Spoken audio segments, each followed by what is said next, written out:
എൻ്റെ ജീവിതമാണ് എൻ്റെ സന്ദേശമെന്ന ഗാന്ധി വചനം പാഴ്വാക്കുകളാകുന്ന പുതിയ കാലഘട്ടത്തിൽ ആ സാരാംശം സ്വന്തം ജീവിതത്തിൽ പരമാവധി ഉൾക്കൊണ്ടുകൊണ്ട് പൊതുജീവിതം നയിക്കുന്ന അപൂർവം പൊതുപ്രവർത്തികളിൽ ഒരാളാണ് ശ്രീ കെ രാധാകൃഷ്ണൻ, ആലത്തൂരിലെ ഇടതുപക്ഷ ജനാധിപത്യ മുന്നണിയുടെ ലോക്സഭാ സ്ഥാനാർത്ഥി.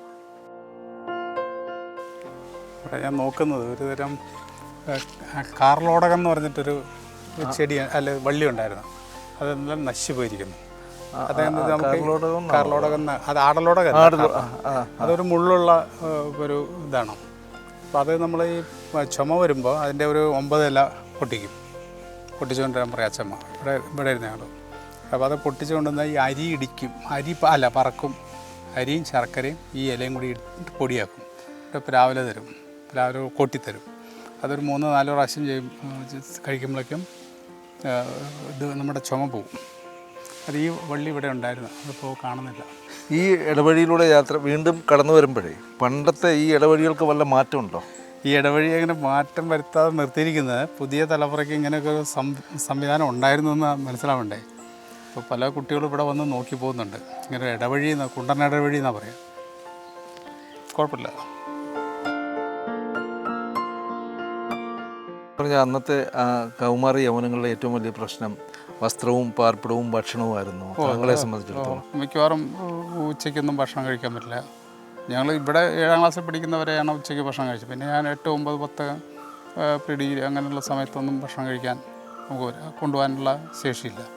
അപ്പോൾ സ്വാഭാവികമായിട്ടും ഭക്ഷണത്തിൻ്റെ വിശപ്പിൻ്റെ അതുകൊണ്ടാണ് ഞാൻ ചെറുപ്പത്തിലേ തന്നെ ജോലിക്ക് പോകണം എന്നുള്ള തീരുമാനം എടുത്തത്. ചെറിയ കുട്ടിയായിരിക്കുമ്പോൾ തന്നെ പണിയെടുക്കുക എന്നുള്ളതോടും തീരുമാനം. എവിടെ ആദ്യം പണിയെടുക്കാൻ പോയത്? ഞാൻ ആദ്യം പണിയെടുക്കാൻ പോയ എൻ്റെ ടീച്ചറുടെ വീടിൻ്റെ തറ പണിയുമ്പോൾ വീടിൻ്റെ തറ അന്ന് ഞാൻ 6ൽ പഠിക്കുകയാണ്. അന്ന് കിട്ടിയ പ്രതിഫലം എത്രയാണ്? 2 രൂപ. അപ്പോൾ ടീച്ചർ ഒരു ദിവസം എന്നെ വന്ന് ടീച്ചർ 4 മണി സ്കൂൾ വിട്ടിട്ട് അവിടെ വന്നപ്പോൾ ഞാനിവിടെ പണിയാണ്. അപ്പോൾ ടീച്ചർക്ക് സംശയമായി, ഞാൻ തന്നെയാണോ? എന്നെ ടീച്ചർക്ക് അറിയാം ഞാനാണോ അല്ലേന്ന്. അപ്പോൾ വീണ്ടും ടീച്ചർ എന്നോട് ചോദിച്ചു, നീ രാധാകൃഷ്ണനല്ലേ 6ാം ക്ലാസ്സിൽ പഠിക്കുന്ന? ടീച്ചറെ അതേന്ന് പറഞ്ഞു. നീ തന്നെ ഈ പണിക്ക് വന്നേ പൈസ കിട്ടാനാന്ന് പറഞ്ഞു. പിന്നെ 6ാം ക്ലാസ്സിൽ പഠിക്കുമ്പോൾ ഞാൻ കന്ന് കൂട്ടാൻ പോയിട്ടുണ്ട്. ഞങ്ങൾക്ക് പോത്തുകളുണ്ടായിരുന്നു. അപ്പോൾ അങ്ങനെ പണിക്ക് അന്ന് 6 രൂപ കൂലി കിട്ടി. 6 അല്ല 8 രൂപ. അത് ഈ കന്നുകാലിക്കും കൊണ്ട് പൈസ ഉണ്ട്.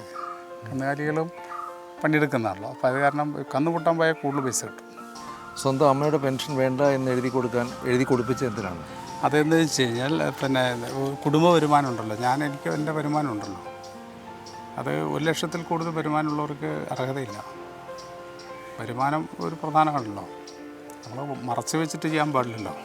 എനിക്ക് വരുമാനമുണ്ട്. അപ്പോൾ പിന്നെ എൻ്റെ അമ്മയുടെ റേഷൻ കാർഡിലൊരു പേരാണ്, ഒരേ റേഷൻ കാർഡിലാണ്. പിന്നെ അമ്മയ്ക്ക് വരുമാനമൊന്നുമില്ല എങ്കിൽ പോലും എനിക്ക് വരുമാനമുണ്ടല്ലോ. എൻ്റെ അച്ഛമ്മ എപ്പോഴും പറയായിരുന്നു, ഈ തവള വാല് മറന്ന പോലെ എന്ന് പറയും. തവള ആദ്യം ഒരു മാക്രി തവളയ്ക്ക് വാലുണ്ടാവും. വാല് മറന്നു പോകുമല്ലോ, കുറച്ച് കഴിയുമ്പോൾ പോവുമല്ലോ വാല്. തവളയ്ക്ക് വാലുണ്ടാവുമല്ലോ. പിന്നെ അങ്ങനെ ആവരുത്. തവള വാല് മറന്നു പോകുന്നത് ആവലെ ആകരുത് മനുഷ്യന് അവൻ്റെ കാര്യങ്ങൾ എന്തായിരുന്നു എന്നുള്ള ഒന്ന് റിവൈൻഡ് ചെയ്ത് പോയില്ലെങ്കിൽ അത് പിന്നീട് വരും തലമുറ ഒന്നും അറിയാത്തവരായി മാറും.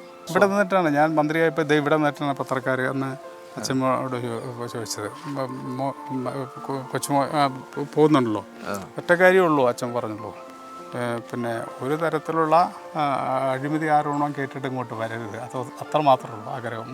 ജീവിതത്തിൽ മറ്റേതെങ്കിലും തലങ്ങളിൽ പരാജിതനാണോ? വേറെ ഏതെങ്കിലും തലങ്ങളിൽ? ഞാൻ എപ്പോഴും ചിന്തിച്ചിരിക്കുന്നത്, വിജയിക്കണം എന്നുണ്ടെങ്കിൽ പരാജയപ്പെടാൻ ആളുകൾ വേണം.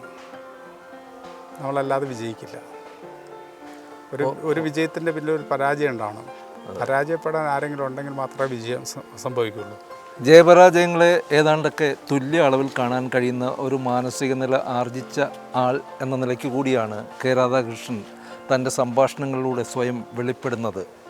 ഒരു മനുഷ്യന് ഉയർന്നു വരേണ്ട ഒരു മാനസിക നിലയാണ് അതെന്ന് കരുതുന്നു. ആലത്തൂരിൽ എല്ലാ ആശംസകളും.